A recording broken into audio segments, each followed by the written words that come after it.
Interludes Extra Talk on Tuesdays brings extraordinary authors, coaches, and talent to the platform.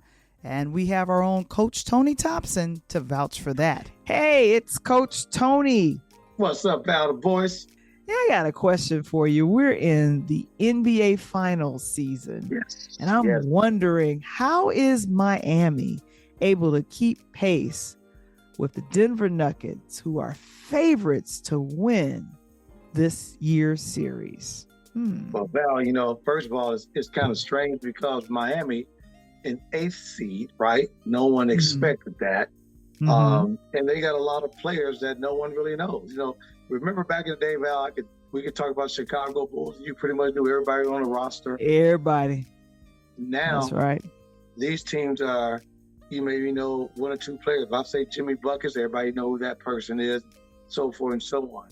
And the reason why you're seeing this is because the influx of basketball all the way back to as far back as middle school, where pretty much the recruiting starts. And these kids are coming out of so many different programs. And this is the reason why we saw in college basketball this year, Val, with two unknown teams in San Diego State, right, and FAU, making it to the Final Four. And because of that, that's what's going on with the business of basketball. And now we got what we're seeing right now in the finals. Literally, we recently had on the show Merl Code, who has a book called Black Market.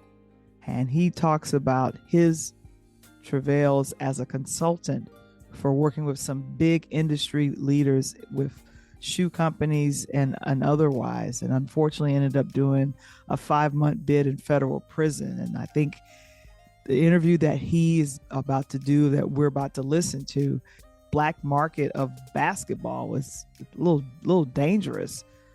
The funny part about it is, Val, I get a chance to be in that. In this book right here, and you guys going to hear us talk about that a lot, the Black Market. And as you just said, it is dangerous. And people look at it as a sport. And we got people that gamble on it, right? In Vegas. We're talking about the NCAA March Madness. It's the biggest moneymaker of any sports. We talk about the Super Bowl. We talk about college bowl game. It doesn't matter. That 6 weeks of March Madness brings in more money for the NCAA than any sports there is, because as you guys are listening to Interludes Talk on Tuesday with myself, Coach Tony, and Val the Voice, and Mr. Mike Womble, past executive, as Val mentioned, with Adidas and Nike, and brought a lot of NBA guys to the table. But because of what he did as an executive, got him on the wrong side of the table, Val, and he had to do a 5-month bid. But as you listen to this show, you're going to see and hear and understand about the black market, the business of basketball. Let's get ready to rumble and learn all about the business of basketball with Merl Code, the author of the book Black Market, an insider's journey into the high-stakes world of college basketball. I'm Val the Voice Johnson, and this is Interludes.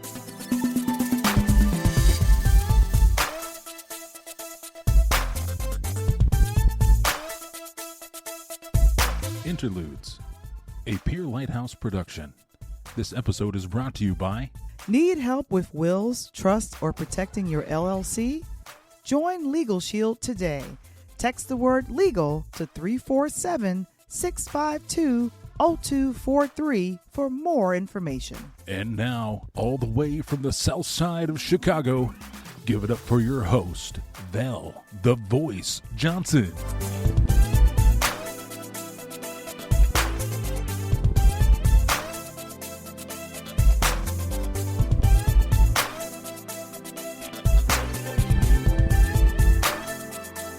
Man, I love it. I'm glad you guys covered. I tell you, Mike and Val, we always talk about a lot of serious topics on the show.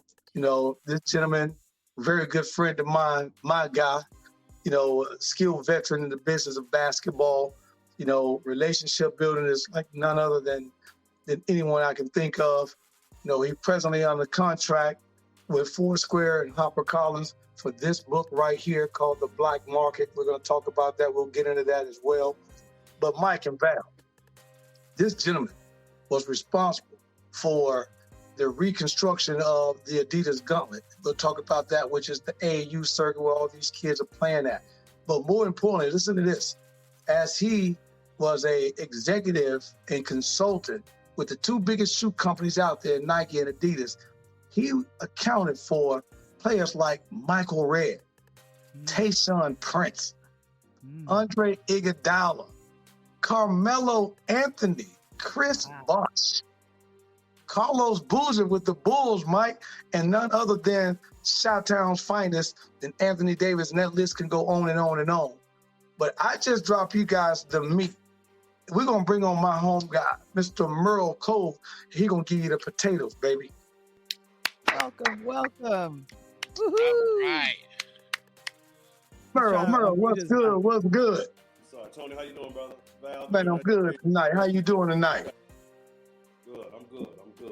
Man, welcome to the show, the fastest growing sports topic show coming in the country. Of course, you got my girl right here, Val the Voice, and my man Michael Wednesday Womble on, and of course me, Coach Tony with the sports show, and my guy Merl Code on the show.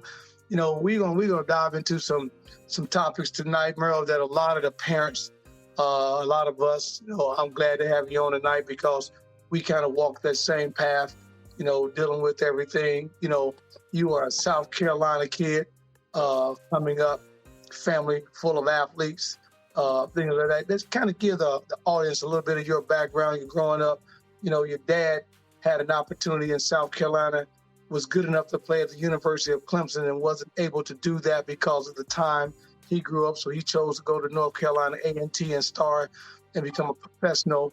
And then years later, as the numbers change, you go to play on to Clemson. How did that make you feel as a young kid with that opportunity that your dad didn't get a chance to do? Yeah, no, I think certainly growing up in a house where you understand the culture dynamic and the times that my father grew up in, and even prior to my father, my grandfather played in the Negro Leagues, and so having that historic context in terms of family upbringing is important. You know, you got to know where you come from and who you come from, know where you're going and where you're trying to go. And so I was very fortunate and blessed to have my grandmother ran track at South Carolina State. Okay. And played basketball, which is where I think my basketball prowess comes from. My father was a baseball player and ultimately a professional football player. And as I mentioned, my grandfather, a Negro League professional baseball player. So I come from a long line of talent and family athletics, and education are extremely important. And so it was certainly a surreal type of opportunity to be able to attend a school and play for a school that wouldn't allow my father interest because of the color of his skin. Wow. You know, the interesting part about that is, you know, you were at the cutting edge of the time. You know, you and I, we talk about grassroots, and for those that don't know, grassroots side of the house is what the shoe companies and Nike, Adidas, Under Armour is kind of deemed now, where the younger kids kind of get their start up, their opportunity to play and do things of that nature. And looking at that, you know, you didn't really have, of course, the AAU wasn't around that time. So how did you develop your skills? You know, were you just, did you get hungry one day and start just developing and working? You know, how did that come about? Well, so AAU existed in a different format. Right. When I grew up, as coming through as a kid, it was really more state related. So each state kind of put their best foot forward, and there was a national tournament where each state, depending on the size of that state, would have one or two teams representing the state. Right. So each of those teams would meet in a designated location. I believe 14 and under is my year. In 88, 89 was in Syracuse, New York. And so the best teams out of Indiana, the best teams out of New York, the best teams out of South Carolina, because we're a small state, we only had one team. Right. So the best team, you had a state tournament, and the best team out of the team that wins the state championship, so to speak, from an AAU perspective, then went on to play in the Nationals. That has since evolved into, you know, for those who don't understand kind of how it works, it has now evolved into what's called travel teams. So it's kind Correct. of outside your normal, what you would call AAU basketball. It's not AAU basketball. That's a generic term. That's a generic phrase that's used, but AAU basketball is a business entity unto itself. Travel team basketball is really housed under each of the shoe company umbrellas because that's where they are analyzing and recruiting the next level of talent for their particular brands. Yes, exactly. And I know exactly. I'm a Chicago guy, so at that point, what you said is right. And we was West Side versus the South Side. Mm-hmm. And at the end of the summer, with a couple of North Side guys and what have you, we played what they call the Grade 8. So it'll be 2 teams from Chicago, 2 teams from Milwaukee, 2 teams from Detroit, and 2 from Indiana, which is usually one from GI, which most people understand is Gary, Indiana, and the other one from Indianapolis. And we would meet for that summer. Those 8 teams would compete. And that's how you knew. And by the time school started, you know, we knew the other side of the city who could play what. And I was part of that few years ago of the demise of AAU when AAU hit rock bottom in the national scandal that happened. And the Nike and Adidas EYBL and the Adidas Gauntlet was born. And of course, Under Armour came behind that. You know, you've been that executive and on that side of the house. And we're talking about at that time, it was still small. Now it has grown to be very large. And you, at that time, I think you were the executive with Nike at that particular point, correct? Yes. So how did you come from the Nike to the Adidas house? So, yeah, I started at Nike on the consulting side. And then after 13 years, kind of moving through and having some blessing in being in the upward trajectory model to go from being a consultant to being a rep to being a manager to being a director. So I had some opportunities to step in different levels of the game within the business side, on the footwear side, to understand the difference between the game and the difference between the business. And so I was able to touch the NBA side. That was my first experience in terms of servicing high-profile players, and then basically using my experience as a player to evaluate, and then getting into contract negotiations for endorsement deals, and having high-profile conversations with front office people to know who was going to draft who, why, what markets, and then again that would reflect on the decisions that we would make internally as to who we were going to spend money on because what market they were going to be in. So your New York, your LAs, your Chicagos are your primetime markets. And so when players are going to those markets, you want to make sure you have a foothold because those are going to be the most visible, organizations from a global perspective. Good evening, Mr. Code. How you doing, Mike? It's an honor, a blessing to have you here with us tonight. I do, as Coach Tony. Coach Tony has, knows so many interesting and wonderful people, and to bring you into our space, we are certainly honored and privileged to have you here. I want to ask you some real basic questions to kind of start off with here. Is there a such thing as, how would I put it?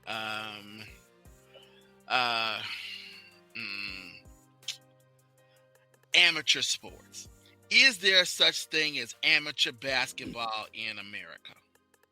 The answer is yes, but that is an answer that I will say it stops typically at the middle school level. Correct. Right. Okay. So for me, and again, this is an opinionaid. Well, that's why we're here. We're here to hear your opinion.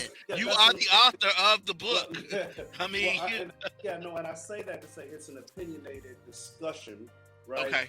With some experience in terms of what I've dealt with, and it also depends on what you consider amateur, and what is the line to be drawn between amateur and not necessarily professional, but receiving some benefit. What is that, right?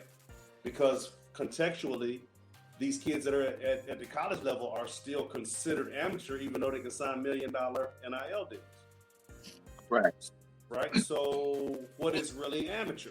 And Let me preface. Let me back up. Definition of amateur? Well, let me back up just a bit because I recently, and I know I'm not the only person because it does have to do with the King James. There is his own version of his story and the story of his guys coming up called Shooting Stars on Peacock, and it talks about that case, and it brought me back because I remember watching the game on ESPN. I remember watching those games against Oak Hill, high school on ESPN. It's like, my goodness, but if you have him and you've got Carmelo, I guess, you're going to have viewers. I get it. But what I didn't remember was the fact, at the time, that during the time that he was in high school, that his mom got a Hummer. And they talk about it in the movie. They say that she, took out a loan, got the car, and everybody knew that she would be good for it. Well, of course she would be good for it, right? For the loan on the Hummer. But that was okay. So, Mr. Code, here's my question, because that was okay. That didn't threaten his eligibility. He kept playing. It was the fact, according to the movie, that he receives a jersey from someone else, which could be considered to be a bribe, that throws his whole amateur status off to the point he has to petition to try to play his last game. That, to me, sir, is insane. The fact that he's driving around in a Hummer, that's okay. But a West Unseld jersey, throwback, so that threatens your amateur status. So that's why I'm asking you: is there such thing as amateur sports in our country? Well, again, I think that all is predicated on your definition of amateur, right? And I would say this: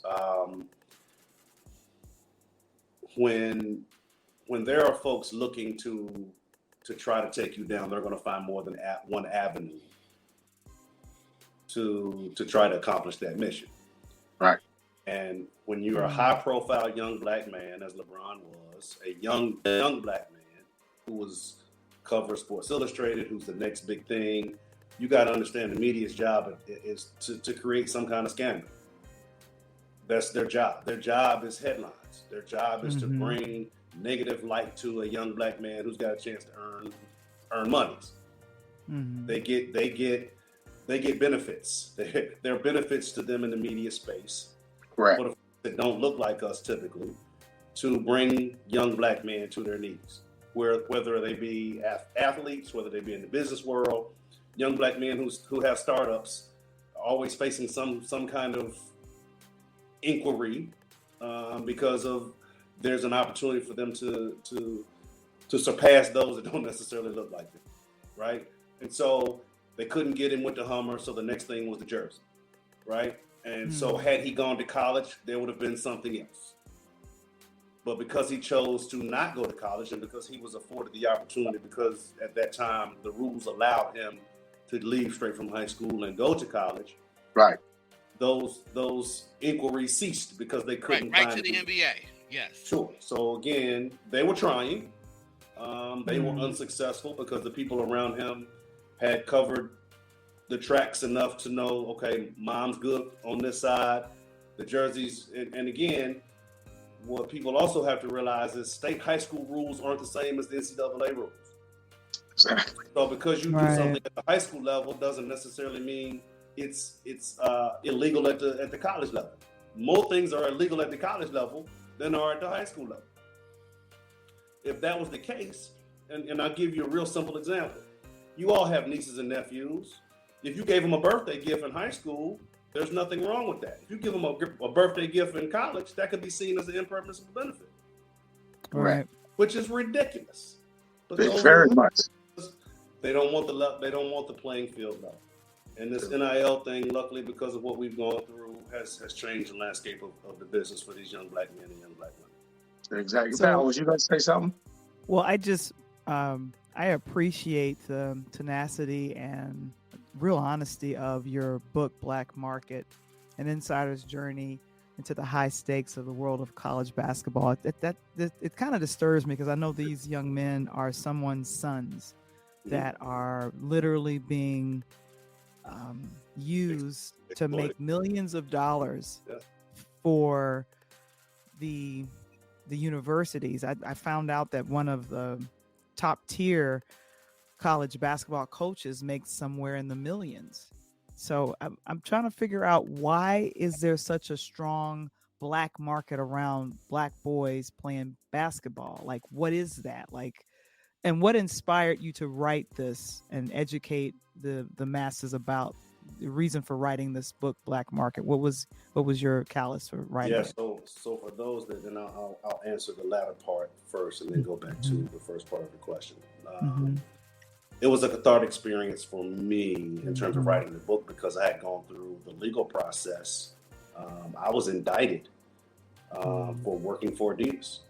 I worked for Adidas and was asked to submit an invoice for a young man that was on his way to an Adidas sponsored school in Louisville, and I submitted an invoice as I was asked to do, because I was a consultant.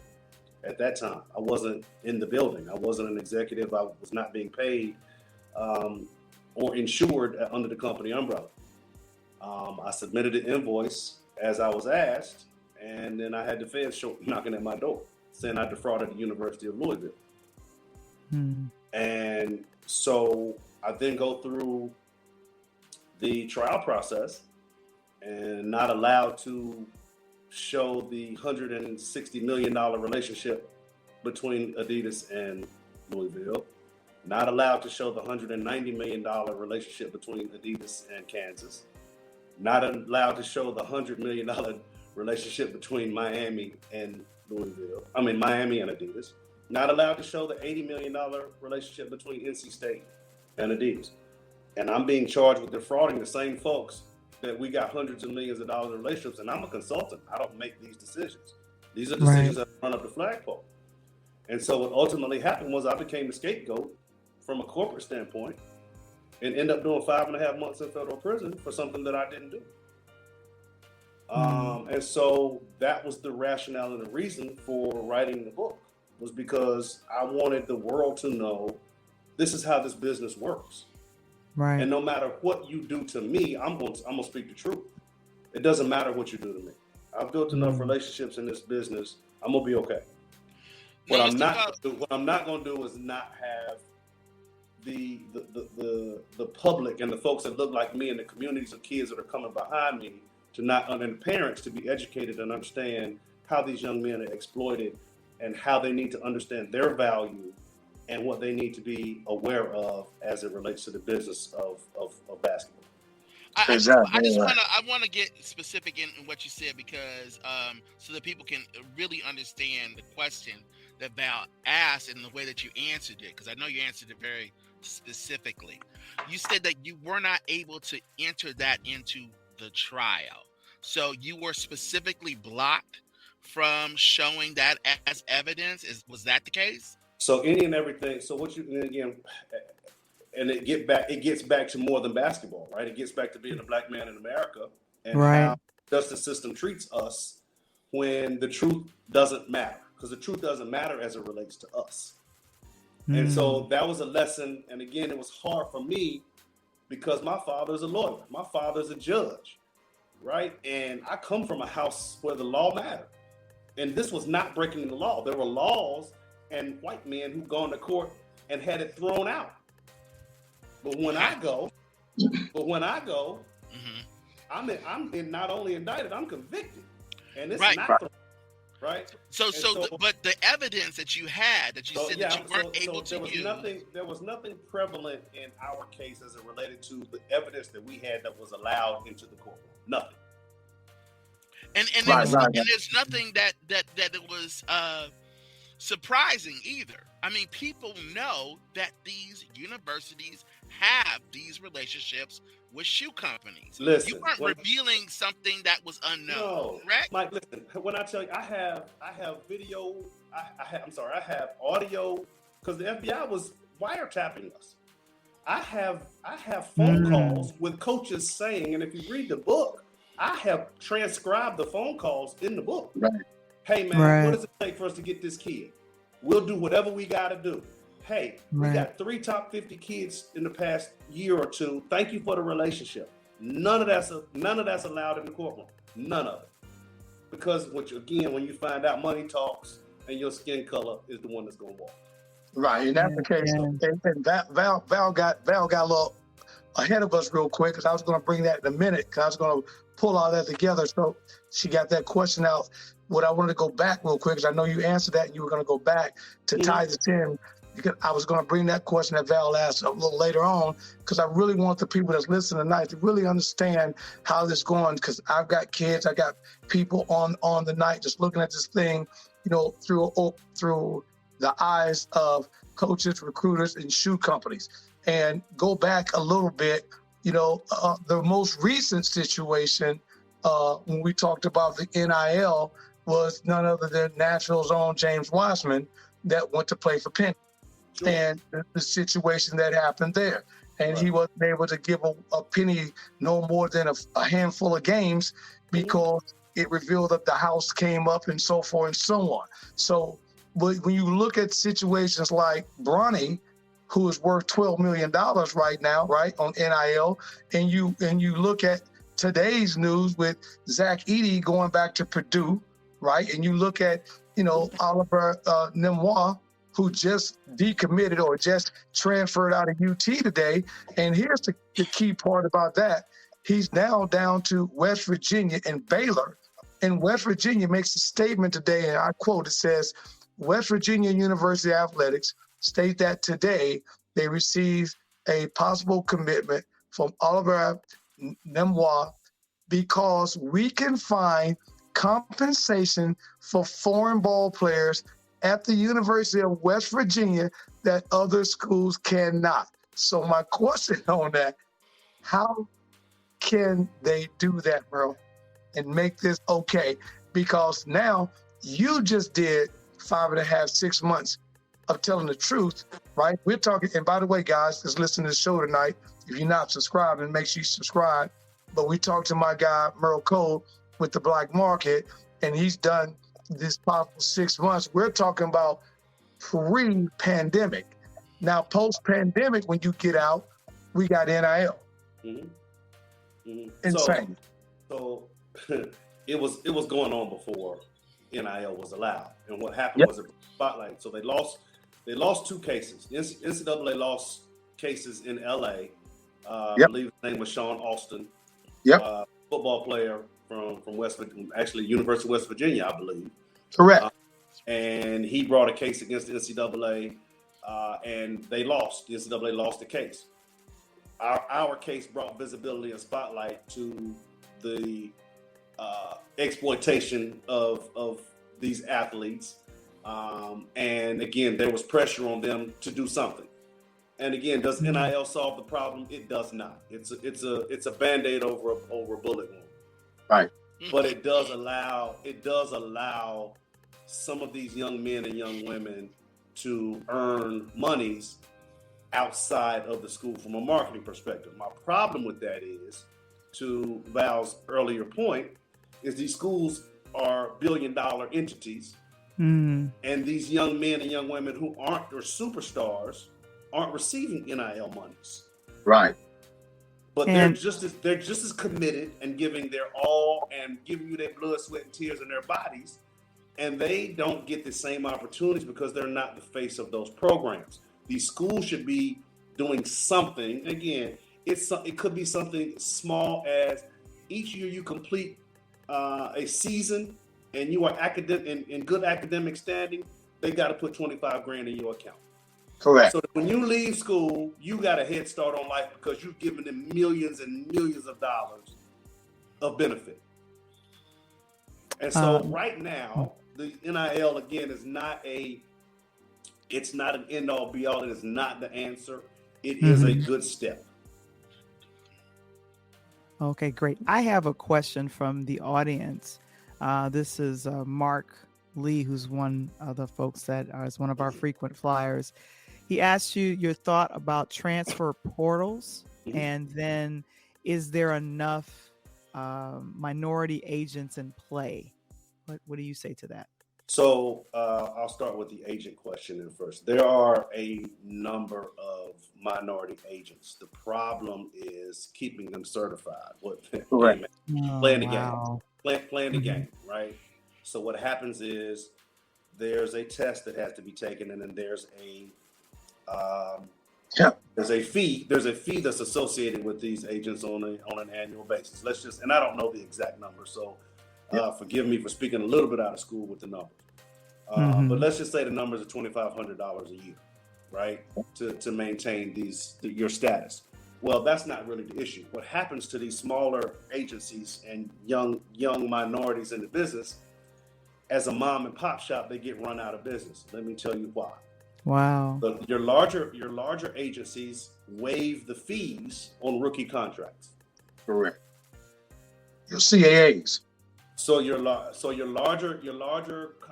companies will say, okay, in football the max is 3% on contracts. Basketball the max is 4%. And there's certain adjustments that are made sometimes on rookie scale deals. But those larger agencies say, hey, you don't pay us anything. Now we paid for all your training, we paid for your housing, we paid for whatever we had. We paid for your mom, your girl fly to come see you. We've invested $150,000, $200,000 into you before the draft. Yep. And we're not going to charge you in your first year salary. So we've taken a $300,000 or $400,000 hit.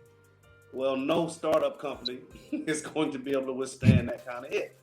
Right. So it runs minority guys out of the business. It does, unless they join a larger agency. That's the first part. The transfer portal. Mm-hmm. It is a gift and a curse. Wow. It is a gift in the sense that it does give young men and young women a chance to leave school without penalty and start playing immediately somewhere else. That is certainly a gift, because they should. If coaches can leave jobs and opportunities and go somewhere else freely, so should these kids. The curse is it is a logjam of kids that are in the portal with nowhere to go. Correct. And it's also having a negative impact on high school recruiting, because there's so many young high school kids who aren't being recruited because every school is waiting on an experienced player that's leaving an existing college program to join their college program. Exactly. So, for instance, I have two young men whose families I'm very close to, who are super talented kids. Both of them actually have a chance to be NBA players. They're that talented. Wow. But because they were high school students, they were being recruited at this mid-level to low-level D1 caliber, because most of the high majors were saying, hey, we're waiting on the transfer. And so now both of those kids are going to go to prep school to give them another chance to kind of reach the levels that they should be playing. So again, it's having, and what you're finding is you'll have close to 1,000 kids who are in the portal who won't have a place to go. They'll end up having to go to a D2 school or JUCO, or trying to walk on somewhere else because they're not welcome back in the programs that they left. Right. Merl, you and I talked about that all day. We just talked about that this week. That's my world as a JUCO coach. Right. We're loving you and I just talked about this earlier this week. And to expand a little bit on that, Mark, to that question, the other piece is that I personally got kids right now because of that portal, and I got high school kids, exactly what Merl said. We can't find any place to go. We're trying. But here's the one bad part about what NIL has done also that Merl didn't mention. The transfer, where we used to be able to have that one free transfer, now the NCAA has gone back in, and starting this fall, if you transfer more than once now, you're going to have to sit out a year. So they're bringing that back. And then you got to see, I think, Merl, we were talking earlier this week, you're about to see the resurgence of the JUCO because these kids don't have anywhere to go. So you can see the resurgence of the JUCO, or you're going to see prep schools start to really grow. Now, the problem to the prep schools is, as you and I mentioned as well, when you get the quote unquote, the big shoe company money, you sometimes get some fly-by-night prep schools that pop up just to get kids' grades in order, and then next year they don't exist no more. A lot of people don't know about that. So to your point, man, if you read the book, I actually had that very experience with a kid who a school was after, and it's a funny story, but it's a sad story at the same time.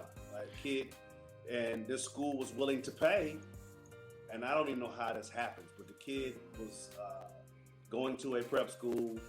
He missed a whole year of school because he was a rural area kid, just didn't go to school for a whole year. We get his transcript and say, hey man, what happened to your junior year?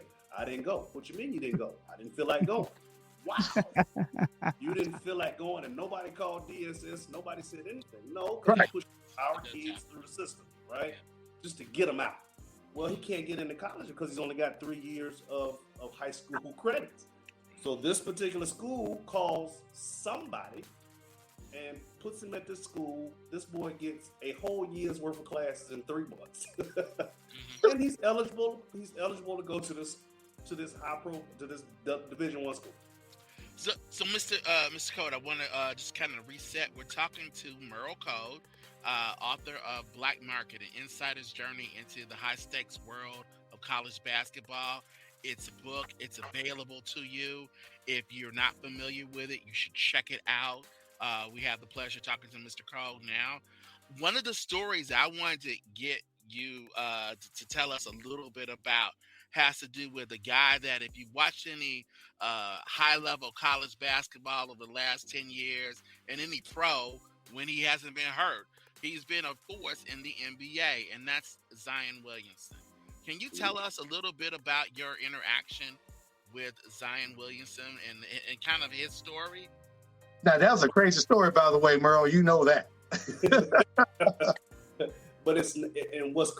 what is crazy, Tony, is it's not crazy. What's crazy about it is that's kind of everyday par for the course as it relates to kids and parents and recruiting in the high level world of basketball.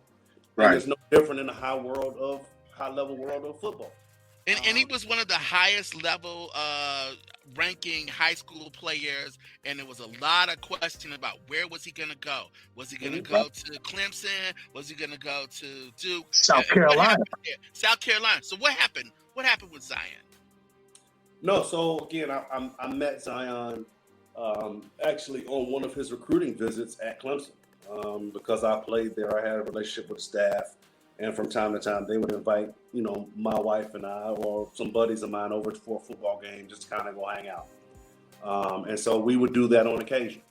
And I try not to be one of those guys that played at a school and I'm always hovering around saying what y'all need to be doing. And no, I would go over every blue moon and check it out. And so I went over this particular weekend for a football game, and one of the coaches introduced me to Zion's stepfather. And he kind of said, hey, man, you the guy I've been looking for. Like, really? Why? Right. Why are you looking for me? What did I do? Right. No, man, I just know who you are and know what you've done in the business, and I know where you sit in terms of the shoe companies, and I need some help. I need your guidance. I need to know what to do, who to do it with, how to do it. And I said, okay, I'm certainly willing to do whatever I can to help you. And so, again, for me, man, I'm all about trying to help kids that look like us. And I want to see guys and kids like us get a chance to leave the situations and circumstances that we've been accustomed to. And if the game can provide them, new direction and upward trajectory in terms of their economic status in life, then so be it. That's what I feel like I've been called to do. And so, long story short, kid was at his family had moved up from Marion up to Spartanburg Day. Private school, which was about 20 minutes from my home. And I started seeing him on a regular basis. Started, watching his stepfather work him out.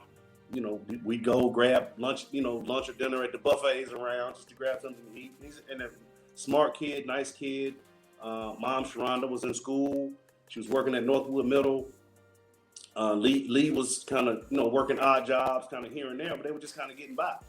And so, went through a whole process of kind of going through AAU, AAU travel team searches in terms of where he was going to play and who's going to be the best fit for him. who's going to give him the most visibility so that he can kind of become a household name from a national perspective. And so we did all of those things. We went through it, put him with a group of guys out of Atlanta that had been accustomed to having high profile guys. Yep. I knew those guys really well. And again, the parenting thing kind of got involved where the mom and dad wanted to coach. And then it's like, wait a minute. So then the company stepped in, Adidas stepped in and said, okay, well, we'll do whatever we want to because we want to keep this kid. We want to make sure he's part of our family. And again, that works sometimes and sometimes it doesn't. And again, in Zion's case, it didn't. You spend all these resources on a kid at that level, and then Zion signs a multi-million-dollar Jordan deal. So, but the stepfather gets a job, right? The mom got a job at the school. Mom gets a job. Yeah, but the stepfather gets a tie-in with it's Adidas, right? Adidas puts him on the payroll, don't they? So they had a team deal. So they had a team. Oh, I'm sorry. Yeah, clean it right. up. No, A team deal. So they started a team called South Carolina Supreme, I believe. Supreme, exactly. We played them in Atlanta. So yeah. Okay. So they were getting monies for the team that the family could then allocate how they saw fit. Let's say it that way. Correct. Okay. So Mike, what you don't understand on that, Mike, on the travel ball side of it, Mike, when you got these shoe companies, as Merl was saying, like with my program, we walk away from AAU to travel ball. So now you got 3 leagues that's left right now. You got Nike, who controls EYBL. You got Adidas, who at one point control the Adidas Gauntlet. And then, of course, you got the UA, which is the Under Armour with Steph Curry. And these companies, yeah, exactly. These companies get behind you. They give you the money, and you're supposed to put X amount of dollars per whatever age group that you particularly got, and to make sure that happens and all that. The crazy part about the Zion story wasn't even that. The part I like about it, Merl, was that he had a brother that ran track and field who wasn't even D1 material, and they convinced South Carolina to give him a scholarship, and Zion don't even sign it. That's what the best part about it, man. That is like, and you wonder what's going on with that. You say the disheartening part about this is it puts a lot of young brothers who are assistant coaches in the crosshairs. Because Correct. Their sole job is to go into black neighborhoods to go get black kids. They Right. don't do a whole lot of coaching. Wow. They're basically, and I hate to say it this way, man, but the truth is the truth. They're basically field hands. They're going out to service massa by going to get other field hands. They got to go get kids for the coach. And if they don't bring those kind of kids to coach, they don't keep a job. Correct. So that's one of the reasons you don't see a lot of black head coaches, because we are viewed as recruiters, not coaches. Correct. Wow. And then the hands are so crazy, Mike and Val, because again, being in the bottom of this coming up since 2002, 2003, me and Merl crossing paths and running the same thing. At one particular point, everybody in the United States, they went to Florida, Orlando, because that's where AAU deemed it at. And then they got rid of that because the NCAA said, wait a minute, we're in Indianapolis. Why are we going to the bottom of the country when the majority of the people can get to Indianapolis and get where we got to go? So they will use guys and programs like myself who have good players to reach out to the Merl Codes of the world. So, people right now, if you have not had an opportunity to get this book, The Black Market, by my guy, Merl Code, make sure you put it in the crosswalks. Make sure we get it. And Merl, you can tell the people how they can order it. Yeah, and Sure. let me. I'm sorry. Oh, okay, great. Let me go ahead and jump in, and I want to at least swing it because this is happening right now. We're talking basketball, so I just want to know. Well, absolutely. I mean, and kind of to tie into what both of Coach Tony and our great guest Merl Code has been saying, the team, the Miami Heat, have been coming up with these players who were not the best known players. Duncan Robinson, D3. Our guy from South Side too, Coach Tony, right? 3-pointer, hit those 3 3-pointers at the beginning of game 2 to help tie it up. So Mr. Code, as you watching the NBA Finals, what do you see talent wise in terms of the players there? I mean, are we as fans surprised because these people weren't, they're not coming from the highest universities, or some of the things that you're talking about have happened, so we're surprised to see this level of talent that we're seeing? Yeah, no, I think that if you listen to it enough, man, it's bad. It's almost getting unnerving how much they're talking about these undrafted guys from Miami. Like, they talk about it too much. Okay. Right. It's really unnerving because, again, they say it every other sentence. Undrafted. Okay, he was undrafted. Does that mean he can't play? No, it's not what it means. If he couldn't play, he wouldn't be on the roster.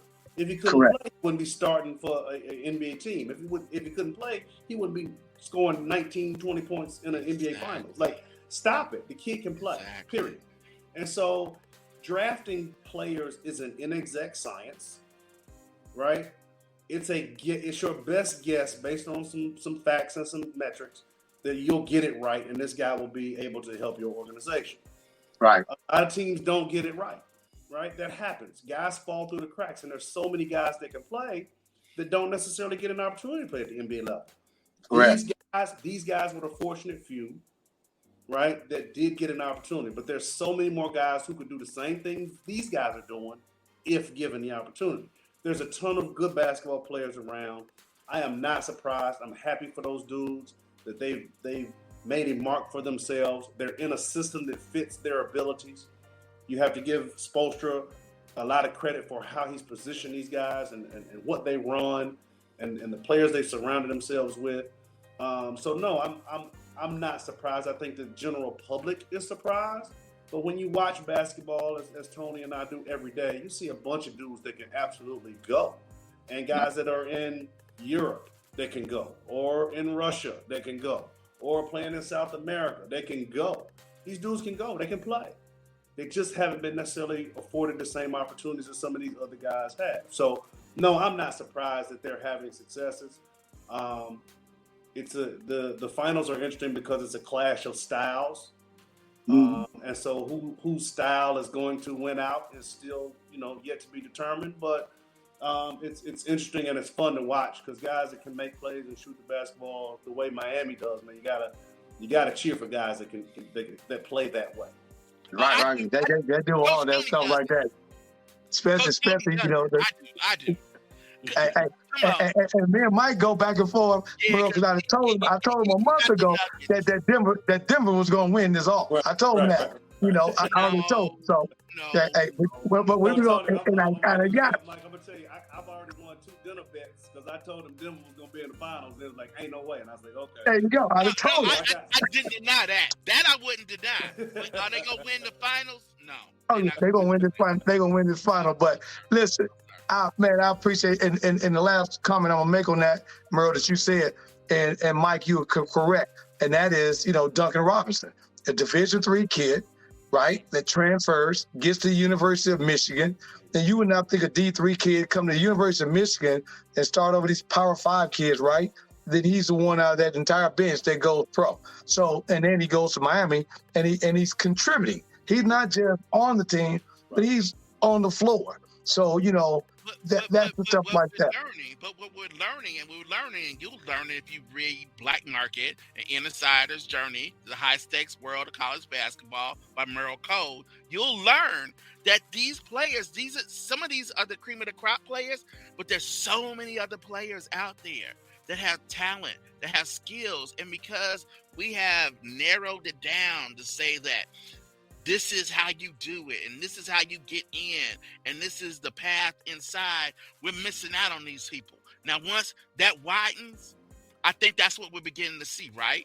We're beginning to see it stretch out just a little bit so we get to see the talent that we're watching. Mike, you're seeing it at every level, though, because you're seeing, remember, how many guys I want you guys to pay attention to something. Okay. Pay attention to how many guys leave small schools and end up at larger schools. Correct. During the transfer portal. Pay attention to how many guys leave, let's say, Middle Tennessee and end up at Arkansas, right? Or how many guys leave a D2 school as the leading scorer and end up at a Power 5, a Pac-12, a Big 10, an ACC. Pay attention to how many of those situations happen. It's happening more frequently. Yep. And that's what we should expect in the future. Exactly right. But listen, I tell you, man, you my guy, baby. I appreciate the time tonight, Merl. Man, I appreciate it. Before I go, I want to ask y'all a question before I go. Yes, sir. Who did the song Shh Better? Tevin Campbell or Prince? Come on, man. Seriously? You're going to do that? Oh, okay. Hey, I heard the comments before. Right now, we're going to do that?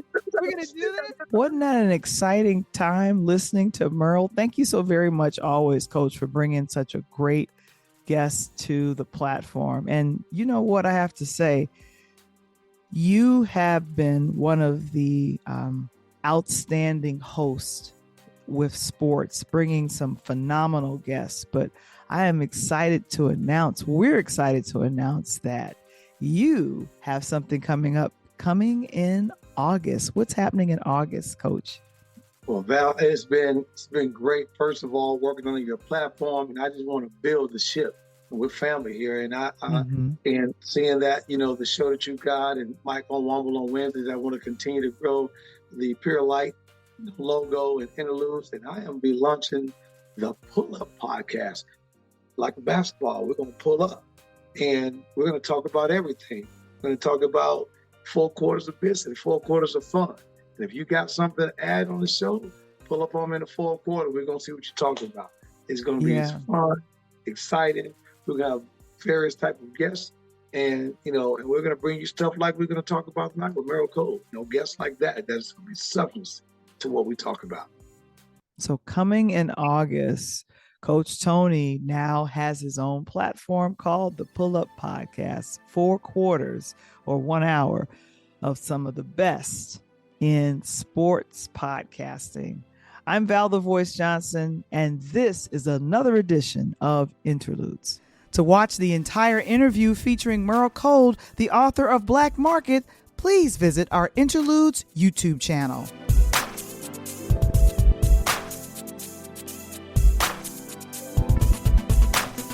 Next time on Interludes, we're celebrating Black Music Month with Columbus, Ohio-based DJ Crate Digger on the next Interludes.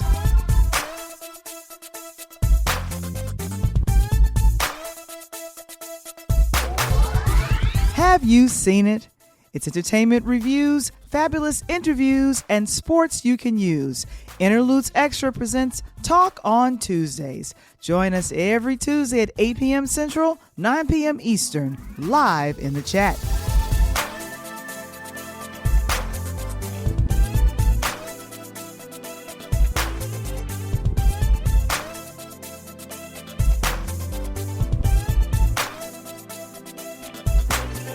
Interludes. Original concept by Valerie Johnson. Written by Michael Womble. Produced by Michael Womble and Valerie Johnson.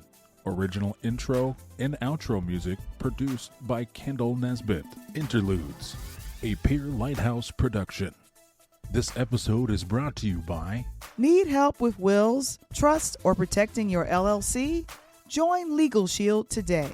For more information regarding legal protection or to join our worldwide sales team, text the word LEGAL to 347-652-0243.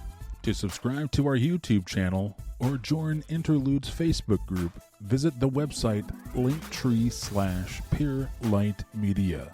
That's linktr.ee/Peer Light Media.